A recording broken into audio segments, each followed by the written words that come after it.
المستقبل والعالم صاحبه الأول والعالم يجعل دنيانا بالعلم سلاما كي نعمل فالعلماء لهم عقل يبني بالعلم طريقا للأفضل قد رحلوا في الفلك العالي في الأرض لهم عقل يرحل قد وفق ربي علماء قد جعلوا دنيانا أجمل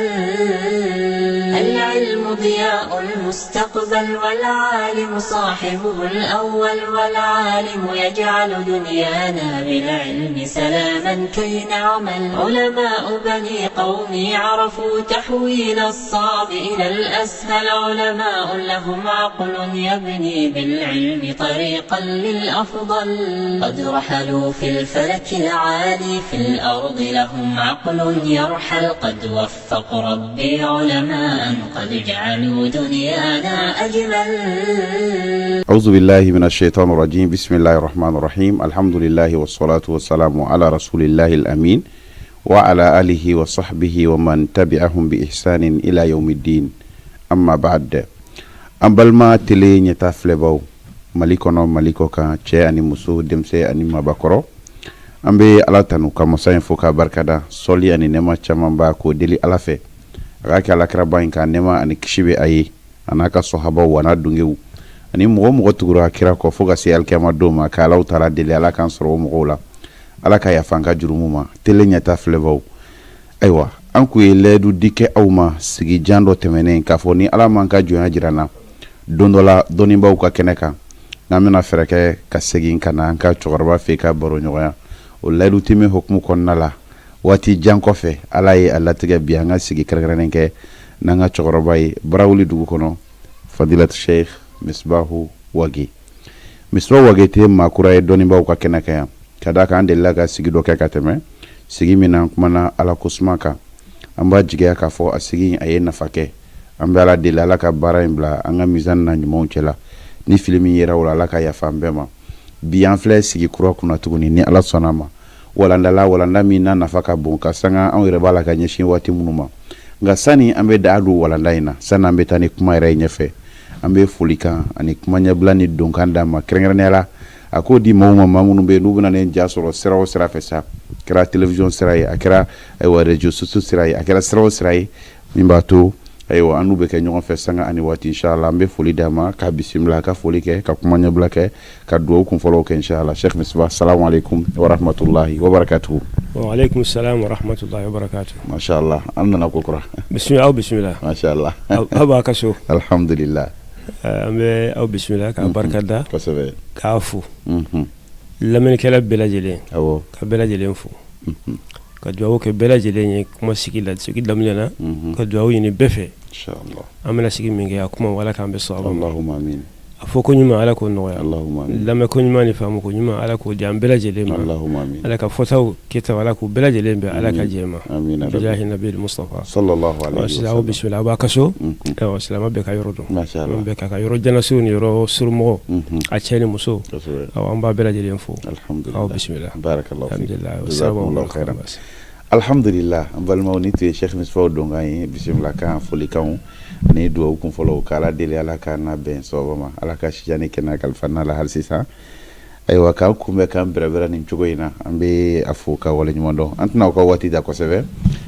angra mo Sheikh Misbah bismillah naam kenen kan ba fe bianga boro ka boli fe minka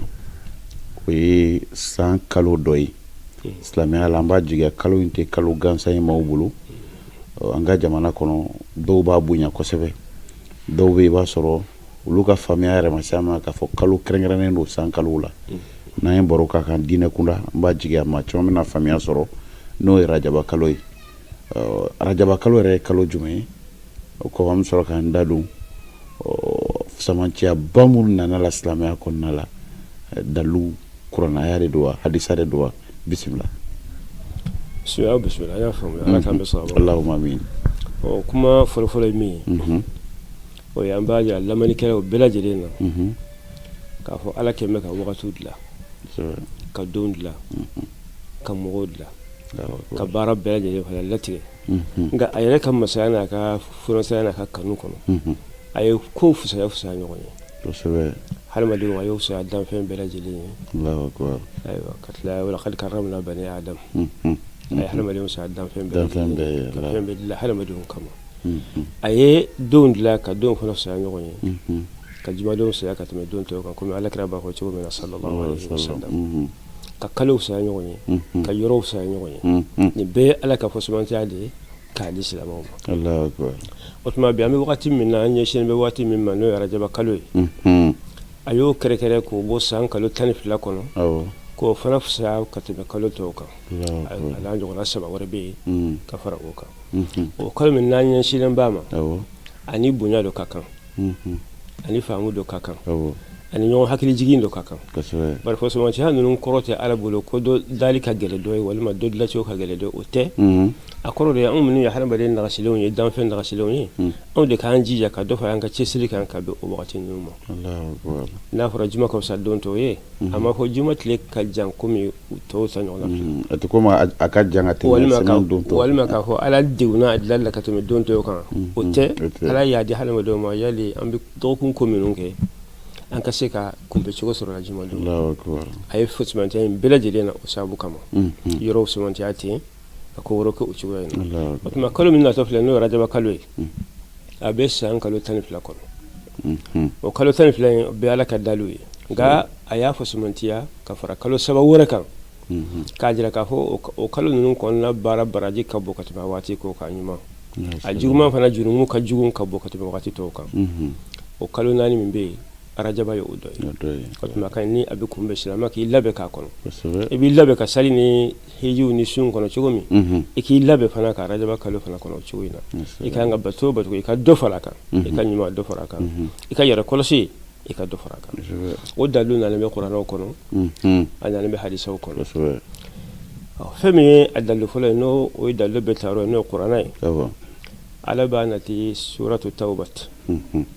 Kuranɛ suran kɔnɔntɔnna aya 36 Ala b'a fɔ subhanahu wa ta'ala inna iddata shuhuri inda Allahi 12 shahran fi kitabillah yawma khalaqa as-samawati wal arda minha arba'atun hurumun dhalika dinul qayyim. Allahu akbar. Ko kalo jate Ala bolo kabini ayi kabakolo ni dugukolo da don min na ko kalo 4 do kalo 12 kalo 12 shahran o 12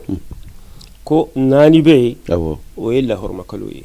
ka bɔ 12 na o 4 lahɔrɔmaya kɔrɔ ye k'a fɔ Ala ka bonya dɔ de bɛ olu kan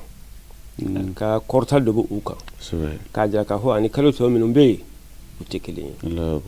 a kɔrɔ y'o ye a bɛ komi a ye dɔgɔkun dɔn bɛɛ dilan nka a ye jumaw fisaya ka tɛmɛ tɔw kan a ye yɔrɔw bɛɛ dilan k'a bɛɛ kelen nka a ye yɔrɔ dɔw fisaya komi makani bɛ dilan a y'o fisaya ka tɛmɛ yɔrɔ tɔw kan a ye danfɛn bɛɛ lajɛlen da nka a ye hadamadenw min ye kɛraw ni nabimaw ye a y'olu fisaya ka tɛmɛ danfɛn tɔw kan. O tuma a ye nin kalo 4 fana fisaya ka tɛmɛ san kalo tɔw kan nka a nana fisaya ni mun ye a ko aya kɔnɔ ko fala tazlimu fihunna anfusakum kalo 4 kɔnɔ a kana yɛrɛ tɔɲɔ a kɔnɔ a kana yɛrɛ tɔɲɔ kɔrɔ ye a kana taa fɛn dɔ k'a kɔnɔ min bɛ taa kɛ jurumuko ye aw ma. A kana taa fɛn dɔ kɛ min bɛ taa bali Ala ka nɛɛma n'a ka hɔrɔma na a kana o fɛn k'a kɔnɔ. K'o sababuya kɛ ko hadamaden dalen bɛ ni juguya ye hadamaden dalen bɛ ni tiɲɛni ye hadamaden dalen bɛ ni kojugu siya bɛɛ lajɛlen an dacogo y'o ye. Bon wagati bɛɛ fana bɛ n yɛrɛ minɛ na o tɛ se ka ɲɛ bari mɔgɔ tɛ kɛ malika ye. Nka waati kelen-kelennin minnu bɛ na n'i kan k'i yɛrɛ kɔlɔsi o kɔnɔ kalo ninnu kɛrɛkɛrɛ kun ye o ye. San kalo bɛɛ i tɛ se ka kɛ malika i tɛ se ka kɛ fɛn wɛrɛ. I b'a kɛ cogo o cogo ni juguya dɔ bɛ ɲɔgɔn na. N'i y'a fɔ a bɛ n'a fɔ hadamaden yɛrɛ dancogo la tabiya ye. Tabiya yɛrɛ juguya b'a la juguman kɛ. Tabiya b'a la kɔnniya b'a la tabiya b'a la baara jugukɛ b'a la. Bari kabini hadamadenw fɔlɔ a tɛmɛna kabini a mɔgɔ fɔlɔ la. Mɔgɔ fɔlɔ ye Adama denkɛ 2 ye Kabilu ni Habil. Nka tuyani nana olu ni ɲɔgɔn cɛ tɔɔrɔ nana fɔ kelen ye kelen faga. O y'a sɔrɔ kabila wɛrɛ tɛ yen. A y'a sɔrɔ sigida wɛrɛ tɛ yen u dama de don so kɔnɔ fa kelen ba kelen o tuma i b'a dɔn Ala ye hadamaden dilan mashghulun bi qalbihi hadamaden la ka tawa yɛrɛ de juguya dilanlen don o kama sa a ye nin kalo ninnu dilan mɔgɔw k'a lajɛ a gɛlɛya cogo o cogo nin waati mana se i yɛrɛ kɔlɔsi nin waati mana se i yɛrɛ minɛ komi san bɛɛ la waati bɛ se ka kɛ furata ye nka ni Ala man kɛ ni fiɲɛ banaw nana waati bɛ kɛrɛkɛrɛ fura dɔ bɛ bana dɔ bɛ nalen o bɛ na o kɛrɛkɛrɛ o bɛ kɛrɛkɛrɛ k'o ta o tuma an kan yɛrɛ kɔlɔsi rajaba kalo ninnu kɔnɔ kalo naani kɔnɔ an kan yɛrɛ kɔlɔsi a mana gɛlɛya cogo o cogo an ka bonya de segu kan an ka hɔrɔma dɔ di u ma an ka se k'an yɛrɛ minɛ ka kojugu to yen a k'a fɔ an kana an yɛrɛ to yen a kɔnɔ fɛ atazlimu fihinna anfusakum a kɔrɔ tɛ ko tuyali dagalen bɛ san tɔw a kɔrɔ de nin waati in kɔnɔ a y'a yɛrɛ kɔlɔsi kosɛbɛ ka tɛmɛ waati tɔw o sira kelen de fɔ alqiyasu bil aksi o fana bɛ ten ko ɲuman se ka kɛ waati bɛɛ nka nin waati ninnu kɔnɔ a ye ko ɲuman a ye dɔ fara o kɛli kan n'a tun bɛ nafila sali a ye dɔ fara nafila kan n'a tun bɛ kuranɛ kalan a ye dɔ fara a kan n'a tun bɛ baraji sunkɛ a ye dɔ fara a kan ɲuman o ɲuman bɛ yen ni baraji bɛ sɔrɔ a la a ye o fara a ye dɔ fara a boloda la nin kalo ninnu kɔnɔna bara kana a yɛrɛ tɔɲɔ a kɔnɔ ni kojugu kɛlen o tuma ko ɲuman fana a y'a jija a y'o caya kɔnɔ wala aksu bil aksi o tuma qiyasul aksi o tuma a b'o kɛ bi masjidil ihtiram o kama nin wagati ninnu kɛrɛkɛrɛnlen bɛ mɔgɔ b'i ka batu caya kɔnɔ batu siya bɛɛ nafila sali b'a la kuranɛ kalan b'a la sarakati bɔ b'a la zikiru b'a la fɛn o fɛn ni ɲuman don hali sinjiw ka taa b'i ka mɔgɔw y'a kɔnɔ ka sarakati bɔ o bɛɛ lajɛlen b'a la bari a bɛɛ baraji ka bon o b'a jira hali ka umra kɛrɛnkɛrɛnya kalo kɔnɔ kosɛbɛ o de kama larabuw yɛrɛ fɛ kabini silamɛya mana kalo naani in kɛrɛkɛrɛla k'a sɔrɔ silamɛya mana nin kalo naani kun ye nin kɛrɛkɛrɛla kabini silamɛya la hɔrɔma kalo la kabini silamɛya mana Allahu akbar o kama ala ye kalo saba tugu ɲɔgɔn na min ye zulqaadat zulhijjat ani muharram a y'o saba tugu ɲɔgɔn na o kɔrɔ ye k'a fɔ larabuw tun bɛ bato kɛ u tun bɛ na alikaba la kabini silamɛya mana alikaba ye batukɛyɔrɔ de ka kɔrɔ a tun mɔgɔw tun b'a kɛrɛkɛrɛ nka ni mɔgɔw b'a kɛrɛkɛrɛ larabuw fɛ ɲɔgɔn faga tun bɛ yen binkani bɛ yen fɛn bɛɛ bɛ yen o kama ala ye saba tugu ɲɔgɔn na donc furancɛla kalo kɔnɔ mɔgɔw bɛ bɔ ka se ka makan sɛgɛrɛ n'u taara saliba kalo kɔnɔ u bɛ to yen k'u ka batu kɛ u bɛ segin k'u kaso sɔrɔ ka sɔrɔ foyi ma s'u o la n'i fa faga b'a bɛ bɛn i tɛ hali ɲɛ kuma a kɔrɔ jango k'a fɔ i bɛ taa sara kalo saba in dira o kama bari o hiji kalo ye o tuma san kɔnɔ kalo tɔ min bɛ yen san ni dɔ kan ka ɲini o kɔnɔ a nana o kɛ rajabu ye o kalo kelen taakasegin bɛ sɔrɔ o kɔnɔ bari o baara fana tɛ baara girinma ye k'a fɔ tile damadɔ don o ye rajabu ye o ye lumura de ye donc i bɛ taa lumura kɛ dɔrɔn i bɛ segin taa lumura kɛ tile kelen i bɛ segin i bɛ taa kɛ tile fila n'a ka di i bɛ segin o tuma nin dira ten o de kama alakira b'a fɔ sallallahu alaihi wa sallam kalo naani fɔli la a b'a fɔ ko arba'atun mutawaliyatun ko naani bɛ olu tugutugulen bɛ ɲɔgɔn na o ye zulqaadat zulhijjat muharram a ko warajibul fardi alladhi bayna jumada wa sha'ban ko ani rajabu kalo kelen ni min bɛ yen o b'a dan ma yani saba tugulen bɛ ɲɔgɔn na kira ka kuma la saba kama wala hiji bonya kama ka bɔ ka taa hiji sɔrɔ o y'a dama ko ye parce que i bɛ kɔn ka bɔ ka taa o de la n'i y'ale an ye saba min fɔ lamɛnbagaw ka se k'a faamu a bɛ i n'a fɔ ka kɔn hiji kalo ɲɛ ani hiji kalo kɔfɛ o kalo saba tugulen bɛ ɲɔgɔn na ka bɔ ka yen sɔrɔ o ye kalo fɔlɔ ye hiji yɛrɛ baara kɔnɔ a bɛ se ka kɛ kalo kelen bɛ k'a kɔnɔ a bɛ wagati ta batu bɛ k'a kɔnɔ tawafu bɛ k'a kɔnɔ o tuma kalo kelen dɔ o ye a ka segin k'a kaso sɔrɔ o tuma n'ale tun jɔra ka ban hɔrɔma nana kɛlɛ bɛ jɔ nin ye kabini silamɛya mana nin bɛ yen Allahu akbar nin ye rajaba nafa fɔlɔ o ye nin ye o kɛrɛkɛrɛnlen fana ɲɛma ala ye dɔgɔkun kɔnɔ a ye hakɛ dɔ di hadamadenw ma k'u yɛrɛ kɔlɔsi ka bɛn o ma n'o ye jumadon ye a y'a bɛ dɔɔni de k'a bɛ caman de k'a bɛ caman cɛ parce que don o don mɔgɔ k'i yɛrɛ kɔlɔsi sali waati 5 k'i yɛrɛ di ala ma o waati man jan o mana mɛ cogo o cogo sali kɔnɔ k'a labɛn kɛ ka sali a tɛ tɛmɛ miniti 10 kan a mana kɛ cogo o cogo a sali ta n'a sali bɛɛ o ye tile kɔnɔ i b'i yɛrɛ kɔlɔsi k'an bɛ kojugu minnu kɛ sali waati ni ɲɔgɔn cɛ sali bɛ o tasuma faga kana bɔ yen kana dɔgɔkun ta di o tuma jumadon o ye dɔgɔkun kɔnɔ an bɛ min kɛ an b'o kɛ kana bɔ yen kana sunkalo ta di kalo 11 kɔnɔ an bɛ min kɛ an bɛ o junumu yafa ɲini sunkalo kɔnɔ o tuma o bɛɛ lajɛlen kɔfɛ sa hiji ta nana san ta kɔnɔ o bɛ kɛ o kɔnɔ o fɛn ninnu bɛɛ lajɛlen dira ala ma ka da nin wagati ninnu kan nin ye a nafa fɔlɔ o de ye don o don fana ta bɛ yen don o don dugu tilama bɛ yen akhirul layl mɔgɔ bɛ se ka taa ala ma i bɛ ko minnu ko tile kɔnɔ o de kama ne alakira b'a fɔ sallallahu alaihi wa sallam a ko inna allaha ta'ala yabsutu yadahu bil layli liyatuba musii'un nahar wa yabsutu yadahu bin nahar liyatuba musii'ul layl nin ye k'a fɔ wagati ni wagati i ka se ka taa ala ma mɔgɔ yɛrɛ jɛnen mɔgɔ kunango yɛrɛ ala bɛ nin waati in bɛɛ tɛmɛ mɔgɔ min kan n'i tɛ nafa sɔrɔ a kɔnɔ o tigi de ye mɔgɔ kunango ye c'est à dire ɲɛnamaya la e bɛ yen nin kalo ina ɲɔgɔn bɛ don ka ban ka daminɛ ka tila ka ban a ma sayiman foyi don e ka alabato la a ma sayiman foyi don e ka alabato la e ma foyi ye k'a to ye ko nin kalo in kɔnɔ e ma foyi kɛ k'o kɛ ko nin kalo in bonya kama n bɛ nin kɛ o kɔrɔ ye ko ala ye e yɛrɛ jɛ hɛrɛ la i bɛ se ka wala quwwata illa billah Allahu akbar ga fadilati sheikh aketu comme an tɛmɛna yɔrɔ la n b'a kɔri dɔɔni n'o ye rajaba bato minnu bɛ yafɔ sisan k'a fɔ adamaden ka dɔ fara k'a labato ka k'i ka cɛsiri k'a kɔnɔna la waati kelen tuma dɔw la an b'a ye dɔw b'a fɔ ko arajaba ma kɛrɛnkɛrɛn alabato kɛrɛnkɛrɛnnen kama k'a fɔ misaliya bolo ma misaliya de don k'a fɔ i b'i ka minɛnw siri k'i labɛn ka umra kɛrɛnkɛrɛn ka bɛn arajaba kalo ma k'o tɛ fɛn ye min sabatilen don n ye ɲininkali faamu hakili la an bɛna s'a ma kuma ɲɛfɛ alhamdulillah parce que n'a fɔra baraji bɛ sɔrɔ fɛn o fɛn na o bɛɛ de bɛ nin kɔnɔ alhamdulillah hɛrɛ bɛɛ lajɛlen fɛn dayɛlɛnnen don fɛn dayɛlɛn fɛn bɛɛ bɛ se ka k'a kɔnɔ sarakati bɛ k'a kɔnɔ n'o de ka nɔgɔ i ma kosɛbɛ kuranɛkalan bɛ k'a kɔnɔ n'o de ka nɔgɔ i ma kosɛbɛ nafilasali bɛ k'a kɔnɔ n'o de ka nɔgɔ i ma ka wuli ka taa Makan n'o de ka nɔgɔ i ma i bɛ taa a baraji ka bɔ waati tɔw ta ye a bɛ Makan misiw ka sɛbɛn bɛ fɛn bɛɛ lajɛlen na n'i ye lumura kɛ o kalo ninnu kɔnɔ k'a bɛ komi i ye hiji dafalen sɔrɔ n'o tɛ yen Alakira t'o fɔ sallallahu alaihi wasallam ala k'an bɛ sababu alhamdulilayi rabbil alamin masha Allah yɔrɔ bɛ bonya ta cogo min awɔ mɔgɔw fana bɛ bonya o cogo kelen na Ala fɛ bari Ala ye mɔgɔw yɛrɛ bonya ɲɔgɔn ye dɔ ka ɲuman baraji ka bɔ dɔ ta ye dɔ ka juguman fana jurumu ka bɔ dɔ ta ye kosɛbɛ kosɛbɛ kosɛbɛ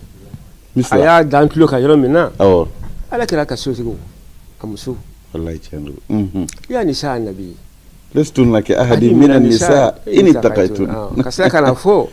man yati minkum bi fahishatin mubayyinatin yudaf laha al'adabu dhifain ka tila kana fo man yaqnutu minkum lillahi wa rasulihi wa ta'mal salihan intaha ila marratayn Allahu akbar ulu ka sa tugo min na kiraw fana kafsa ala fo tugo kelena Allahu akbar wa fo uba ko sayyi'atu al-muqarrab hasanatu al-awrar sayyi'atu al-muqarrabin mɔgɔw ka fisa an ye mɔgɔ dɔ bɛ fɛnw de ko ti digi Ala la o Ala t'o minɛ ka se hakɛ dɔ ma nka ni ma sɔrɔ mɔgɔ dɔ bɛ min b'a kɔrɔ kosɛbɛ n'o y'a kɛ cogo dɔ la o b'a tɔɔrɔ dɔn ta kan hali i ka du kɔnɔ hali i ka dudenw mɔgɔ min b'i bolo daba la n'o ye fɛn dɔ k'i la ani dɔ bɛ yen min t'i bolo da la i ka jɛ ɲɔgɔn na o tɛ kelen ye o tɛ kelen ye siga foyi t'a la o kama fɛn caman bɛ o cogoya in na min bɛ don nin kalo in kɔnɔ rajaba na fɛn caman de bɛ don a kɔnɔ kosɛbɛ Allahu akbar ni Ala ko sa ka fɔ nin yɔrɔ in na fala tazlimu fihinna anfusakum aya in tɔ ye min ye a ye kalo ninnu kɛrɛkɛrɛ kalo naani kɛrɛkɛrɛ ko an kana tuyani k'a kɔnɔ an kana bingani kɛ an kana fɛn wɛrɛ kɛ o kɔrɔ fana tɛ k'a bi bɛn hakɛ waati tɔ a kɔrɔ tɛ k'a bi hakɛ waati tɔ a kɔrɔ ye nin ta bolo fa de bɛ nin ta kan a kɔrɔ y'o de ye masalan a b'a fɔ sisan masalan kuranɛ kɔnɔ a b'a fɔ ko faman farada fi alhajju ashhurun ma'lumatun faman farada fihinna alhajja fala rafasa wala fusuqa wala jidala fil hajji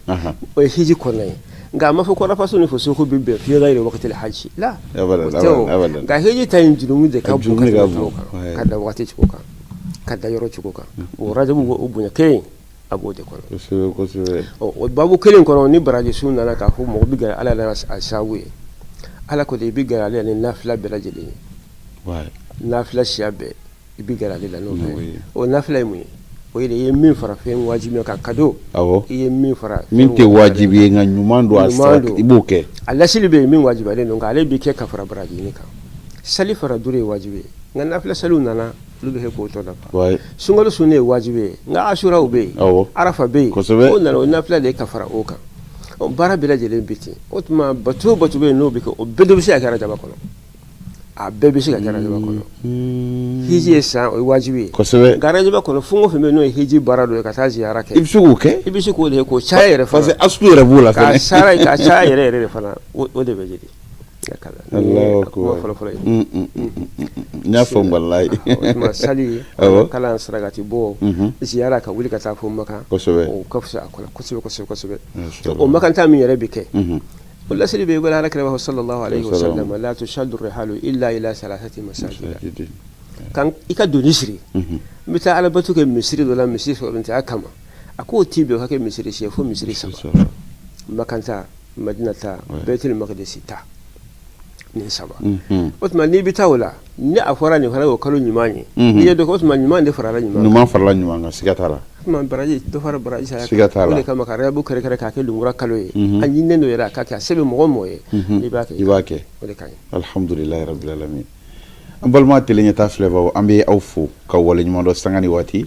ani anga chorova de be borlano ya Sheikh Misbahu Wage ka alaw tara deli ala ka sijane kena kalfana la halsisa amba jira la ka fo anga boru be femin ka o rajaba kalu af samantiana nafaye ni ala sonama boru be continue sengna fi mboko fe inshallah. العلم ضياء المستقبل والعالم صاحبه الأول والعالم يجعل دنيانا بالعلم سلاما كي نعمل فالعلماء لهم عقل يبني بالعلم طريقا للأفضل قد رحلوا في الفلك العالي في الأرض لهم عقل يرحل قد وفق ربي علماء قد جعلوا دنيانا أجمل. العلم ضياء المستقبل والعالم صاحبه الأول والعالم يجعل دنيانا بالعلم سلاما كي نعمل علماء بني قومي عرفوا تحويل الصعب إلى الأسهل علماء لهم عقل يبني بالعلم طريقا للأفضل قد رحلوا في الفلك العالي في الأرض لهم عقل يرحل قد وفق ربي علماء قد جعلوا دنيانا أجمل.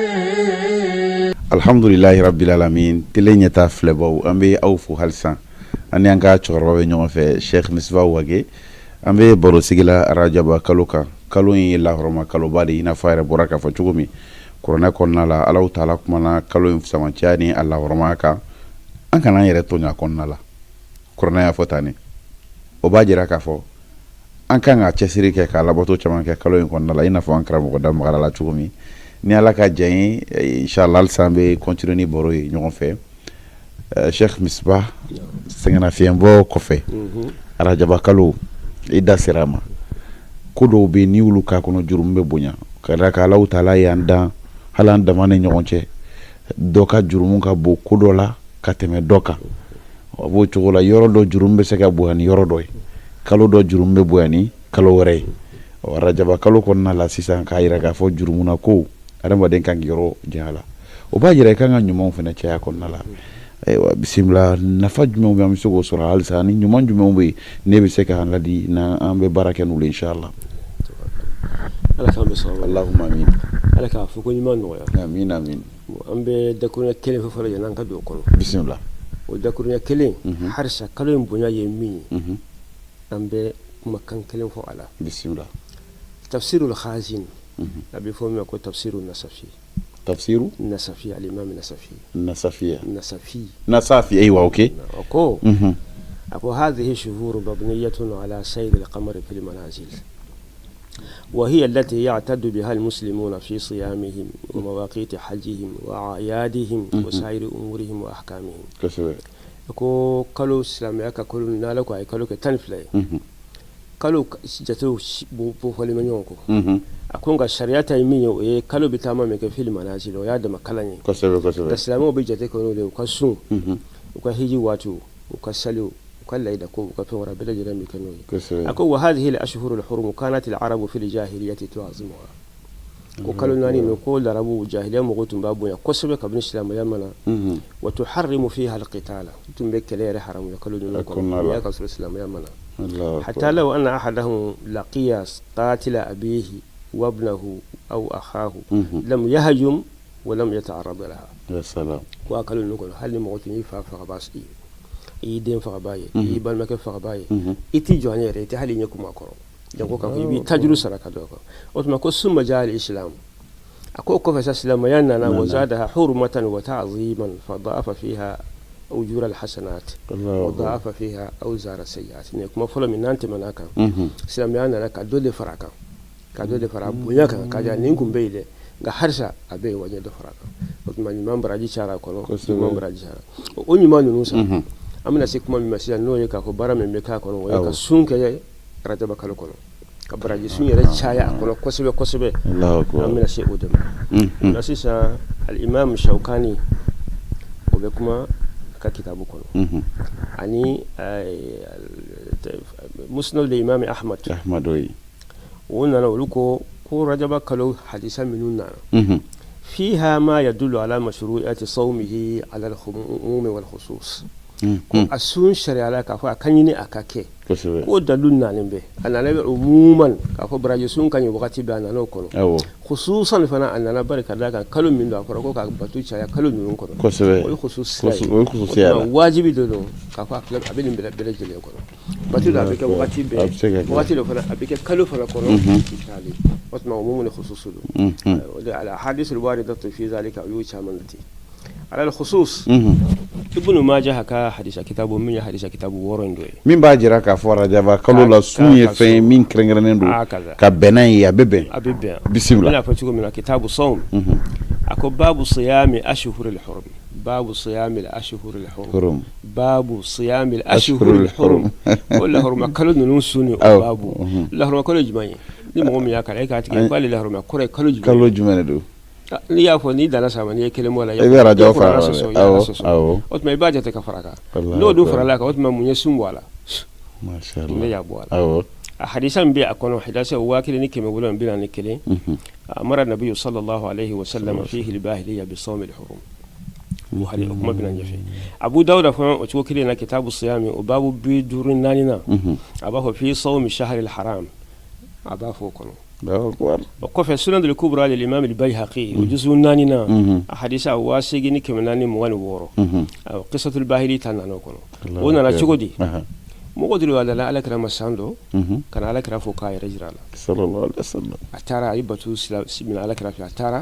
اي سنتو نيغونا اي سامبي سو اتي ابيكا سندرو اي سو ابيسو اسيغلا كلا سامفلان على كلام فيلا تشغوما الله اكبر تشيرو على كلام اكو اما تعرفني iman done aha ala kara ko ala ko mido ako anal bahili alladhi ji'tuka ama awwal ako abahili minani masangu sankolo ne dadira wina fo chena na salo kana batu kala kirabulo sala atara nyina segena kana afasara fasa amle sambe sun atalingo o tuma ala kara ko sa ko fama ga yaraka mu yelema mu yeketa cheko ako kuntu hasan al-hayat fa cheko ma akaltu ta'aman منذ faraqtuka illa bilailin ako ala kala makabani ay ne farajo na sango fo sisa madumni ke fo shuni su okoro ne besu dungodo betle bela jelen su la hawla wala o sharia la fo dominu be na faro lukana so no salin chin salba do o tanyi sunde ke sambela jelen o de kama kerata ala kala ko ma ko lima azabta nafsaka muna yere nyankatata yere toro bare yefemi ga toro bisi nima a toro bisi ka har bariyama ni yoro na ambi joyan doni kajira ga ho bato ni ba he kana ke ki ni kuru Allah simbe shi ka salim tasnugo ala batute be sambela jelen ke be sunte dumuni ke ala batute be shi ke meme suru kono wakati be ala batute ala ifenati ay fungo fenati ba so dobe ko be ka karafe ala ibaro na to chura ala wajibi ben yara dini mati mutike ka iyara sigi ki iyara toro comme abi comme misal telma na sa mo dobe no tar hal misri na asro misri falin to be sigi tilela ko tile baraji kabu sokon tay ko sebe no baraji kabu ati fo misri ra ka jobile o la so de kay am ta sir kele la de dila o ala kala kele kan o chayni ganna che ko madumini he kabran farajo wala ko sunu shu ala kala ko sallallahu alaihi wasallam ahu azabta nafsaka irin ngata sum shahra sabri sungolo da masunte sungolo da masun shahru sabr sungolo su huwa sarabar ala yau da ke ba wajibi wa min kulli shahrin yawman kalo fana katle kelin su huwa sara ce ko ala kalama ko zidni do faranku do faraninka bari misika do ke fa inna li quwwatan bari fanga benna ka do wala ka tabininka ala kalama ko sum min kulli shahrin yawmayn kutma kalo tleflasu ce ko ala kalama tukuna ko zidni do faranka don jidi ala kala ko sallallahu alaihi wa sallam sum salasata ayamin min kulli shahrin kuma sai kalo tlesa basun bari kada kan tlekelo kuma oyo tle tambaraji kuma ne tlesa basun dora kuma ya kalo bela jide su kuma tlesa basun sai ko ala kala ma harsa ko zidni fa inna bi quwwatan harsa do faran kan bari fanga be naka doke kuma sai ala kala na mu nafai sallallahu alaihi wa sallam min al hurumi watruk sun min al-hurumi watruk shinya saba aba fa ila hurma kalo ulusun ibise ka min sona o sun ka to toti la hurma kalo o sun wasa hurumu kalo sun la hurma kalo sun la hurma kalo jimai ni ke ba jate mo mo fo ma fatim saban ko famila rajaba kele bade ko se otmanina ko doni kala bebe na ala istihbab as-siyam akalu rabbani ala ترتيب الإمام المسند الإمام أحمد من كما كان مسند الشرح كترتيبه أيافن يرون أكو اتفق العلماء على استهباب الصيام في رجب اتفق العلماء على استهباب الصيام في رجب كغيره من الأشهر الحرم كم الأحرم كلته أو بر على كلام أقول سون وتما رجب يودي ما كان كلته بلا جلين كله لعموم الأحاديث الواردة فيها كما مر عن الشوكاني يقول شو منا ألفنا يا فوت وتما كافوسا كوفو كافو على كلام برجب سون ولا على كلام كنت رجب سون شريعة قاعدة ولا على كلام صلى الله عليه وسلم صلوات ربي وسلامه ناكو كافو كلو نيسو وكلو منهم فلا يوفى من يسار رجب لك مما كلو أو نيشو ولا كلو تلف لاسو رجب وكلو منهم كلو أو بيعتو كلو واكنو كوز لا فرقوا 4 حرمون كلو نالبي رجب وكلو أتو أباكنو والله وسنية بتوك فيني أو بين سنت بتوك فيني بتوك فينو لاسلو بالا دوني أسمع كم يروبمي ننافلا لي أبيك برجب يناي أبيك كواتي من واتي دفرا كركل ما كوكا كوكو كا برجب كبو ومبو بو على سيسا كما سبني زكوا على كلام رجب سوا هناك ساكي على كلام رجب سوا لو تسرع قايلا نسوق دماي في من بيني مو باك براجيني كما على كلام يسرد دم غو كرك وبانو على كلام يا سرد دم قرآن فلا يسرد قرآن دي أتمنى قرآن يافو على كلام يافو ابتاج من وريني بلكو على كلام كافي كونكم منك ماشي سامبي سما دوني نيرونا فين تان دي بي فين موامبي فين كمي بي أمي كان يرف فقالا إتسي كاسبيلين جاكو على كلام نكو صلى الله عليه وسلم سيجا فوي تالا والله إتسي كما لا سرنا أهو مثال فول المي سمالو بلا جوسيسا أمي نيون كين كم تام مثال كم تام تفسير كي كاسبيلين جاكو كتابه على كلام كم تام تفسير كي سمالو لا كتابه بلاجي إكاجا على كلام كم تام تفسير كي سمالو لا مثال كله أتيو أو كواني أياني قياسو دينا ناي كده او قياسو نو دو اسمي مين كسو كو يبو كيك واي كوزه اكاجرا كوننا كو على كراكو مبو كتا سو نفس تهجد كلمه كتا اما هو ما كل لو جسد تهجد يا تسع مي امي كافو كو تهجد تي لا تو تعالى درب كانوا تهجد تي جو جساليو تهجد القيام في الليل بعد النوم kawuli ka dole sali su kono sunogo kofe isunogo lengo kawuli ka dole sali akara je ko fulayo akara fulayo akara ta odi tahajudi o te sungal ko esamu mebe wa min al-layli fatahajjad bihi nafilatan laka asanya wa sakrabuka maqama mahmud ta tahajjudu laje ikara je kutubul lughati wal mahajim munjudu laje tahajjudu korami lisanu al-arabi la tahajjudu korami qamusu la tahajjudu korere mu misbahul munirul laje taru siyahi laje mundo tahajjudu bu bo fencha bantu mbi atun kala raka ba ha ko ni atike gele mba ken kan ya be ga ba da akuma la so halika sallita dungolo lawla ana shuqa ala ummati la marhum bisiwaki inda kulli wudu'in mi ayoto yo barnana laka kan laka ja ko mo ko se kuma si sambe femina ni odi ni ala kala kumbe bara minu ko shingolo ko lu don ndo ko se qur'ana ile ka tafsiri ni tafsir ke yoro la imam al-salamu ko hakitu ni tafsir ke yoro la ko se mo min be no sira ka hombe siga si qur'ana ile tafsiri ko se ni atla mo ko tantani segin shi masai ko ko ni problème en fait siga fuita la segin shi masai wallahi sahih qur'ana darabu kale bi lisanin arabiy mubin darabu kan ga doni feminu etulu do etelu wado ti fen wora do etelu sulu ti fu wora do eti se ki yere mago eti se ki yere mago fo darabu kala yere mago eti se ka fu eti se ka letri se bela darabu mo na ino eti se ka kuma e bi ta ala ta data ki wo korfo ودي أسافر ترى يمكن نفو الله أكبر بلسان عربي مبين لا تمدوا شغلا مؤمنون يرسبوا تلا كوب تفسيرك أتيت مقدمة دونين كون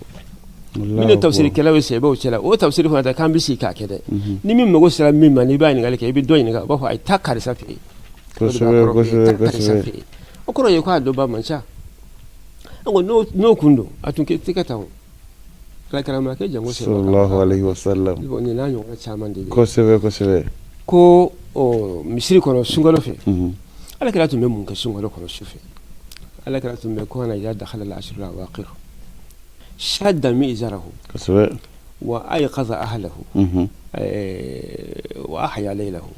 ko ala kira tun bɛ a bɛ muso yɔrɔ janya tan laban kɔnɔ kosɛbɛ a b'a ka fini sigi k'a gɛlɛya a ti jɛ muso fɛ a b'a ka somɔgɔw kunu a b'u kunu kɔrɔ min a b'u kunu kɔrɔ tɛ ko a ye an ka taa saliko ye a b'u kunu de bato waati sera i bɛ ka mɔgɔw kunu dɔrɔn ni min ka di min ye o b'o kɛ e bɛ do dɔ bɛ kuranɛ kalan dɔ bɛ zikiru dɔ bɛ zikiru la dɔ bɛ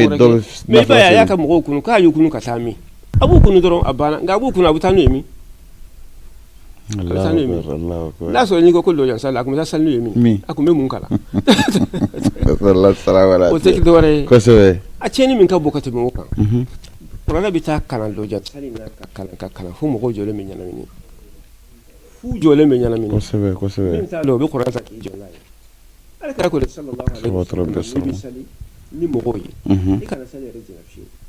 a surunya إذا أما أحدكم بالناس فليخفف صحيح فإنهم الضعيف والسقيم والمريض وذا الحاجة وإذا صلى أحدكم لنفسه فليطول ما شاء مؤمن بكم مقدمة دولة إيه بعدون ني مقدمة دولة أجولي بكولا يبقى كده إنك مسؤول الدمسون ني كل ما لو دم أجولي من إيكو في بلا كذا هي مفلا سبكلا إبو بمي أمي كان رجع في الله أكبر أنت تسيبه دوت بنا ولكم يقرأ بكرة mais b'a sɔrɔ u yɛrɛ de bɛ ka selu ye u ka selu yɛrɛ o kɛ mɔgɔ o tɛ mɔgɔ wuli kana kɔn k'a kɛ o tuma e y'i ta bɔ min n'i ko ala kɛra marajabu sun a y'o kɛ sallallahu alaihi wasallam n'i ko a marajabu sun a bɛ min e ka sɛbɛn jira k'a ye tafsir fana k'a kɔnɔ o ɲɔgɔn caman bɛ yen i bɛ kulu yani faamuyabaliya bɛ yan fɛ yan kosɛbɛ fɛn caman a ma se nin ma silamɛya kɔnɔ a ma se nin bɛɛ lajɛlen kosɛbɛ o tuma o kɔfɛ sa kuma laban an b'a fɔ dɔrɔn rajabu nani musahabu a sunni musahabu ye i n'a fɔ a umra ye o ye a nafila seli ɲuman o ɲuman baraji bɛ sɔrɔ fɛn o fɛn na a bɛɛ ɲini bɛ k'a kɛ rajabu yɛrɛ kɔnɔ ka caya i se la wa Allahu akbar an b'o dɔrɔn de fɔ n'a ko minnu b'a fɔ ala le wuli wal khusus o mumu kɔrɔ ye k'a fɔ batu bɛɛ bɛ se ka kɛ a kɔnɔ ashhurul hurum kosɛbɛ khusus fana ashhurul hurum minnu fɔra rajabu b'o kɔnɔ kosɛbɛ e bɛ se ka batu bɛɛ lajɛlen k'a kɔnɔ ayiwa min bɛ ka fɔ rajabu ko la awɔ o de ye ni mɔgɔ min b'a fɛ sa ka caman ɲini kuma in kan halisa komi kalanbaaw tulo bɛ kuma tulo b'a la wa Fathul Qadir الجامع بين فني الروايات والدرايات من علم التفسير للإمام الشوكاني مغبسك ولا جي مسند إمام الأحمد ناشر الفتح الرباني بسك ولا جي صحيح البخاري كشرح ميكو فتح الباري بسك ولا جي إبدس بسك عمدة القاري بسك ولا جي مسلم شرحه بي أبو داود بي بوسك نمو مفك بارك الله فيك أطول الله بقاكم ما شاء الله أم بدو لك على كأنه اللهم آمين يا ربي i bɛ se ka dɔɔni min kɛ o kɛ ni dɔwɛrɛ sera ka dɔ kɛ o fana o to yen dɔw k'ala k'a bɛɛ ta sabati maaw ka ala sɔrɔ sira tɛ kelen o kama awɔ i bɛna n da don kuma dɔ la alimami Malik jɛɲɔgɔn dɔ bɛ yen awɔ o électricité ka ci alimami Malik ma kɛrɛkɛrɛnlen ma a ko e bɛ min na nin fɛn wɛrɛ bɛ yen min nafa ka bon silamɛw kan ka tɛmɛ ta in kan a ko ne bɛ fɛ i ka wajuli in dabila mɔgɔ fɛn dabila i ka sɛbɛnni kɛ k'i ka kitabu sɛbɛn Allahu akbar a yɛrɛ ɲɔgɔn don musahidu de koyi lettre in t'a dɔn an bɛna se kuma in ma nka n'Ala sɔnna ma hakili to a la Allahu akbar alimami Malik y'a jaabi a ko ala ye hadamadenw la ka garijɛgɛ tila cogo min na a ye mɔgɔw tila k'u ka baara fana tila ten a ko dɔ bɛ yen yaftahu Allahu lahu fi siyam a bɛ sun de kɛ u ka sira ye o bɛ se k'a sɔrɔ n'o ye a ko dɔ bɛ yen a b'o ka sira kɛ kalan ye a bɛ dɔ ka sira kɛ saraka tɛ bɔ ye a ye caman jate awɔ a ko o tuma ne bɛ min na ani e bɛ min na ko kilana ala khairin an fila bɛɛ bɛ ɲuman an bɛɛ bɛ hɛrɛ baara de la ne fana bɛ nin de la ne bɛ na bɛɛ b'i ta la kana fɔ ne ka bɔ n ta in kan k'a sɔrɔ hɛrɛ baara de don baara bɛ kɛ ko sabatilen don sɛnɛ na sisan jariwulilaw bɛ na jari wuli olu bɛ jaritigiw bɛ na olu b'u ka wuli kɛ angɛrɛtigiw bɛ na olu b'u ta kɛ dannikɛlaw b'u ta kɛ n'u ka mansin furakɛlikɛlaw bɛ na a bɛɛ bɛ na dɔɔni a bɛɛ n'a baara kɛ bon n'i ko dɔ ka fisa bɔnɛ bɛ yen n'i ko hadamaden mɔgɔ kelen ɲɛ bɛ yen da bɛ yen tulo bɛ yen sen bɛ yen bɛɛ bɛ baara dɔ kɛ bon hadamaden ye jɔnni ye jɔnni kelen don a bɛɛ faralen ɲɔgɔn kan o de don bon ka alamu kɔnɔ diɲɛ kɔnɔ batu bɛ kɛ fɛn bɛɛ lajɛlen bɛ kɛ batu ye fɛn bɛɛ jɔyɔrɔ bɛ yen kosɛbɛ alimami Malik ko an bɛɛ bɛ hɛrɛ la ne bɛ n ta in na i bɛ ta in na nka an bɛ dugawu kɛ ɲɔgɔn ye a lettre bɛ yen a b'a alimami ka lettre kɔnɔ ala sɔnna an mago b'o lettre la don n'a nataw la inchallah barakallahu fikum jazakumullahu khairan ambalma telenya ta fleba fo mato watila fona kara foli kan kregara ko di anga chorvama Sheikh Misbah wage alemi am bismillah ni wati kregara ko nala anga sega boroke ni wala baika mamunu be nu fora ko kuma nu fora ne donu e dalure do ka law tala dilala kan beben sawaba ko nala ka sawu mon kanai ka ala dili fena la ga shija ani kenar kalfa nala halsa ambaje la ka foni tanga sigila ban sigi woro ko feni ala tala ka je ka awire fu ka wala nyundo okay ka telenya ta suganti ka wadina kuna furuta roy dana de boke ala ka onto dana minan kono ka ya fambe ma kan sutura ka nga jamana en kolosma ambe awfu awni chawni baraji hadha wa sallallahu ala nabiyina muhammadin wa alihi wa sahbihi ajma'in wassalamu alaikum wa rahmatullahi wa barakatuh. العلم ضياء المستقبل والعالم صاحبه الأول والعالم يجعل دنيانا بالعلم سلاما كي نعمل. العلماء لهم عقل يبني بالعلم